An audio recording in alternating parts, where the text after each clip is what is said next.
Por Deus pugnamos por nossa vida, Tu nos proteges, ó Mãe potente, contra a inimiga e cruel serpente.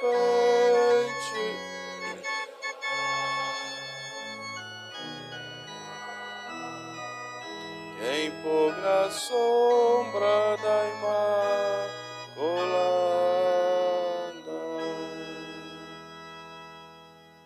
Louvado seja nosso Senhor Jesus Cristo. Para sempre seja louvado. Sentar-se um instantezinho para a nossa catequese.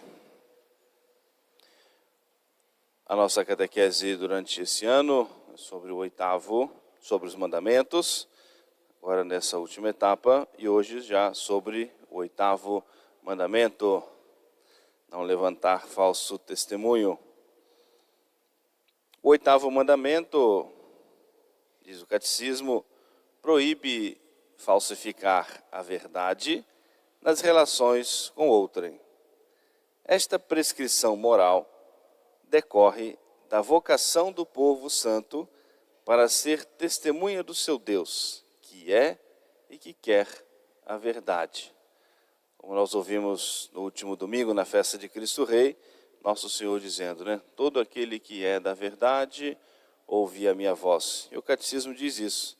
Esta prescrição moral decorre da vocação do povo santo para ser testemunha do seu Deus, que é e que quer a verdade. O que nos manda o 8º mandamento? O 8º mandamento requer o respeito à verdade, acompanhado pela descrição da caridade. Na comunicação e na informação que devem assegurar o bem pessoal e comum, a defesa da vida particular e o perigo de escândalo. Na reserva dos segredos profissionais, que se devem sempre manter, salvo em casos excepcionais, por motivos graves e proporcionados. Exige-se também o respeito das confidências feitas sob sigilo do segredo. Obviamente que o sigilo sacramental da confissão, que é inviolável. Então, o que nos manda o 8º mandamento, de maneira geral e resumida, o respeito pela verdade, acompanhado pela descrição da caridade. Agora, o que nos proíbe o 8º mandamento? O falso testemunho, o perjúrio, a mentira, cuja gravidade se mede pela natureza da verdade que ela deforma, das circunstâncias, das intenções do mentiroso e dos danos causados à vítima.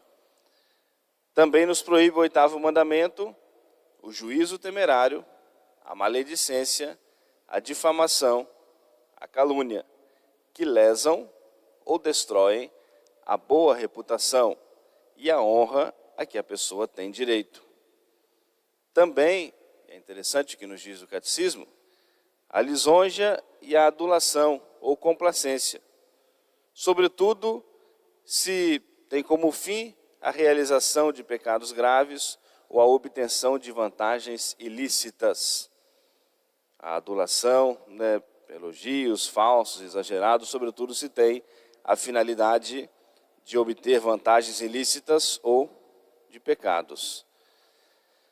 É importante nós termos a ciência daquilo que nos manda, o mandamento da lei de Deus, daquilo que nos proíbe, e algo importante no que diz respeito a esse 8º mandamento, que relaciona-se também com a virtude da justiça, que é dar a cada um que lhe pertence, e aqui diz respeito à honra, à moral, o direito que todo mundo tem a sua boa fama, e o catecismo diz, uma culpa contra a verdade exige a reparação quando se ocasionou dano ao outro. Quanto é importante nós termos a ciência disso. Uma mentira, uma falsidade, alguma coisa que nós falseamos da vida do nosso próximo, inventamos da vida do nosso próximo, caluniamos o nosso próximo. Não basta que eu me arrependa daquilo que eu fiz. Se exige uma reparação. né? Diz muito claro o catecismo, uma culpa contra a verdade exige a reparação quando se ocasionou dano ao outro. Por isso que, sobretudo no que diz respeito à honra do nosso próximo, nós temos que ter muito cuidado das nossas palavras, sobretudo pela dificuldade que nós teremos da reparação. Não só nós temos que nos humilhar e depois dizer a verdade, mas a grande questão é como que nós vamos, né, se nós, por exemplo, difamamos uma pessoa, caluniamos, inventamos uma mentira sobre alguém, porque alguém que nós não gostamos e nos fez algum mal em algum momento, e nós, né, para vingar aquele mal recebido, nós inventamos uma coisa e espalhamos o erro da pessoa. Agora, o questionamento é, como que nós vamos conseguir reparar tudo isso? Eu contei para um, que contou para o outro, que contou para o outro, que contou para o outro, e nós perdemos o controle. E de repente difamou, aí eu fui lá com aquela pessoa a quem eu contei, não, aquilo que eu falei, eu me arrependi, não é verdade, eu estava chateado, revoltado na hora. Tá, mas aí, será que essa cadeia toda, todo mundo vai receber a reparação? O mais provável é que não.